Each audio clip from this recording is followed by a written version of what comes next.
Halo teman-teman, bagaimana kabarnya hari ini? Kak Grace berharap dimanapun kalian berada yang lagi nonton acara ini, entah lagi santai di rumah atau dimanapun kalian berada, kalian tetap baik-baik aja dan sehat-sehat aja. Yang penting sebelum kita lebih lanjut, tetap ya patuhi protokol kesehatan. Secara Batu Malang udah jadi zona merah lagi, maka patuhi protokol kesehatan, tetap pakai masker, cuci tangan, dan hindari dari yang namanya berkerumun dulu. Oke deh, hari ini kita akan masuk ke materi PPA di minggu ini dan kita masih seputar atau ngebahas tentang Paskah, yaitu kebangkitan Tuhan Yesus. Dan kali ini pembacaan kita atau dasar dari materi kita hari ini terambil dari Lukas pasal 24 ayat 36 sampai 49. Lukas pasal 24 ayat 36 sampai 49. Nah, sebelum lebih lanjut, mari kita baca dulu kali ya ayat ini sama-sama. Teman-teman kalau punya Alkitab juga boleh buka Alkitabnya dan kita renungin sama-sama. Lukas 24 ayat 36 sampai 49. Kakak akan membacakannya untuk kita semua. Dan sementara mereka bercakap-cakap tentang hal-hal itu, Yesus tiba-tiba berdiri di tengah-tengah mereka dan berkata kepada mereka, "Damai sejahtera bagi kamu." Mereka terkejut dan takut dan menyangka bahwa mereka melihat hantu. Mereka ini adalah murid-murid ya. Akan tetapi ia berkata kepada mereka, "Mengapa kamu terkejut dan apa sebabnya timbul keraguan-raguan di dalam hati kamu? Lihatlah tanganku dan kakiku. Aku sendirilah ini. Rabalah aku dan lihatlah, karena hantu tidak ada daging dan tulangnya, seperti yang kamu lihat ada padaku." Sambil berkata demikian, ia memperlihatkan tangan dan kakinya kepada mereka. Dan ketika mereka belum percaya karena girangnya dan masih heran, berkatalah ia kepada mereka, "Adakah padamu makanan di sini?" Lalu mereka memberikan kepadanya sepotong ikan goreng. Ia mengambilnya dan memakannya di depan mata mereka. Ia berkata kepada mereka, "Inilah perkataanku yang telah kukatakan kepadamu ketika aku masih bersama-sama dengan kamu, yakni bahwa harus digenapi semua yang ada tertulis tentang aku di dalam kitab Taurat Musa dan kitab Nabi-Nabi dan kitab Mazmur."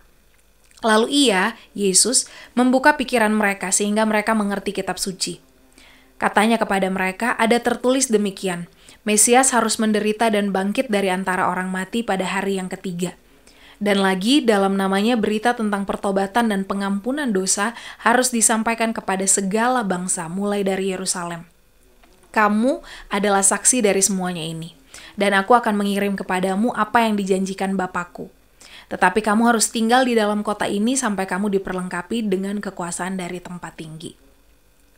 Nah teman-teman, sampai saat ini kisah yang paling diingat atau dibahas umat Kristiani kalau ngebahas tentang kebangkitan Tuhan Yesus adalah kisah yang kita renungkan minggu lalu, yaitu tentang Tuhan Yesus menampakkan diri kepada dua orang yang berjalan ke Emmaus. Dan yang berikutnya adalah ini yang kita baca ketika Tuhan Yesus menampakkan diri di tengah para murid-muridnya yang mengunci diri mereka di satu ruangan dengan pintu-pintu terkunci gitu, dan tiba-tiba Tuhan Yesus hadir di antara mereka. Nah, sekarang kita mau nih untuk melihat kembali cerita ini dan memahami apa yang bisa kita pelajari untuk kehidupan kita saat ini. Nah, dari pembacaan kita ini teman-teman ada beberapa hal yang mau kakak sharingkan. Yang pertama yang bisa kita pelajari dari cerita ini adalah Yesus selalu hadir. Yesus selalu hadir. Teman-teman, murid-murid Tuhan Yesus dalam pembacaan kita ini mereka takut. Dan itu wajar. Pertama mereka takut kenapa? Karena orang-orang Yahudi ingin menangkap mereka. Karena orang Yahudi benci karena mereka adalah pengikut Yesus. Maka mereka, Yohanes pasal 20 ayat 19 memberikan kita latar dari cerita ini. Di mana para murid ini bersembunyi di suatu tempat dengan pintu-pintu yang terkunci. Jadi mereka takut. Tapi kemudian lebih takut lagi karena di tempat yang tersembunyi itu terkunci semuanya, pintu-pintu dikatakan terkunci. Tiba-tiba Tuhan Yesus hadir di tengah-tengah mereka. Kebayang nggak? Bahkan di ayat 37 di pembacaan kita tadi, mereka kira ini hantu, Tuhan itu hantu. Nah tapi teman-teman, lihat apa yang Yesus lakukan. Ia menolong mereka dengan memperlihatkan tangannya dan kakinya kepada mereka. Untuk menunjukkan bahwa hantu itu tidak mungkin punya daging dan tulang. Tuhan Yesus juga bahkan makan di depan mereka. Nah, semuanya ini untuk apa teman-teman? Untuk menunjukkan bahwa Tuhan Yesus maha hadir dan agar mereka tidak takut lagi, para murid ini.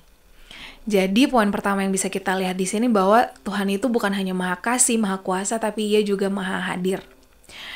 Matius 18 ayat 20 berbunyi, di mana 2-3 orang berkumpul dalam namaku, di situ aku ada di tengah-tengah mereka.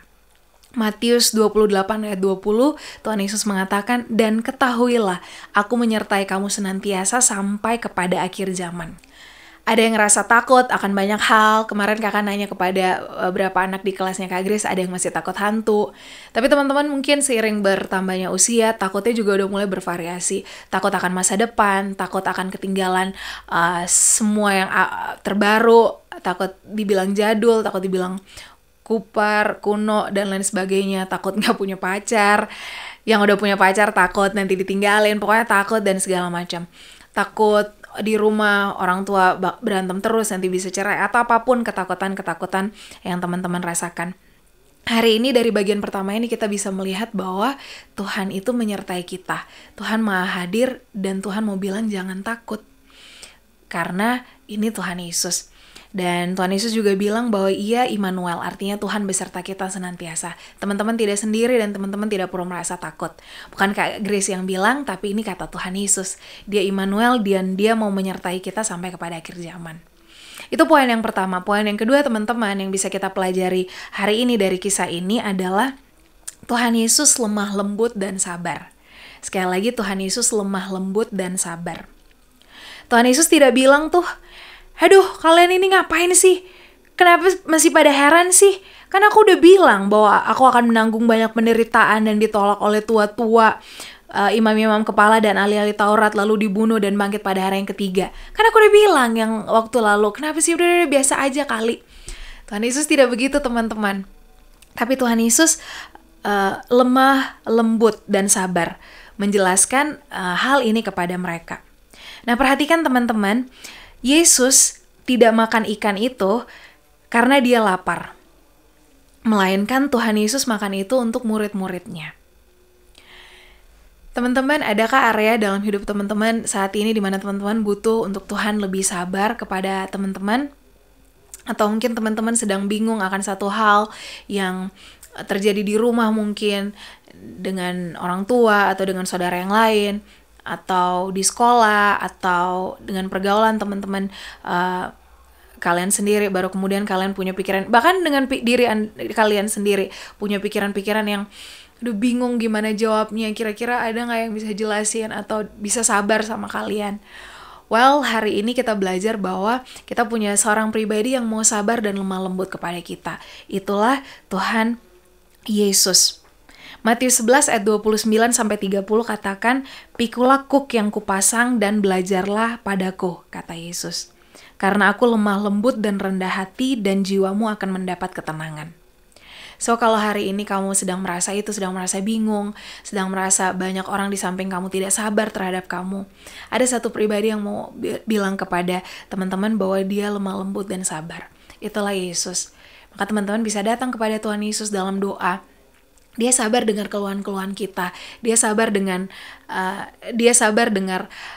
kebingungan, kegalauan kita. Datang aja sama Tuhan Yesus lewat doa. Dan ini bukan perintah Kak Grace, ini perintah Tuhan Yesus dalam Matius pasal 11 ayat 28-29. "Marilah kepadaku semua yang letih lesu dan berbeban berat. Aku akan memberikan kelegaan kepadamu." Oke, itu poin yang kedua. Dan yang ketiga alias terakhir adalah Yesus adalah penggenapan dari nubuatan para nabi dan Ia mengirimkan Roh Kudus untuk menolong kita yang percaya kepadanya.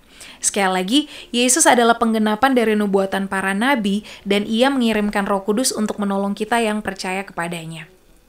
Teman-teman, ayat 44 dalam pembacaan kita ini berbunyi begini. Ia, Tuhan Yesus berkata kepada mereka, "Inilah perintahku yang telah kukatakan kepada kamu ketika aku masih bersama-sama dengan kamu, yakni bahwa harus digenapi semua yang ada tertulis tentang aku dalam kitab Taurat Musa dan kitab Nabi-Nabi dan kitab Mazmur." Nah, perhatikan di sini teman-teman, Tuhan membagi perjanjian lama ke dalam 3 bagian. Kitab Taurat Musa, dan kitab Nabi-Nabi, dan kitab Mazmur. Nah, apa yang mau kita lihat di sini? Bahwa Tuhan Yesus itu dia benar-benar Tuhan. Orang boleh lahir kapan aja, tapi yang kelahirannya dinubuatkan bahkan ratusan ribuan tahun sebelum dia lahir, itulah Yesus Kristus Tuhan kita, teman-teman dan saya.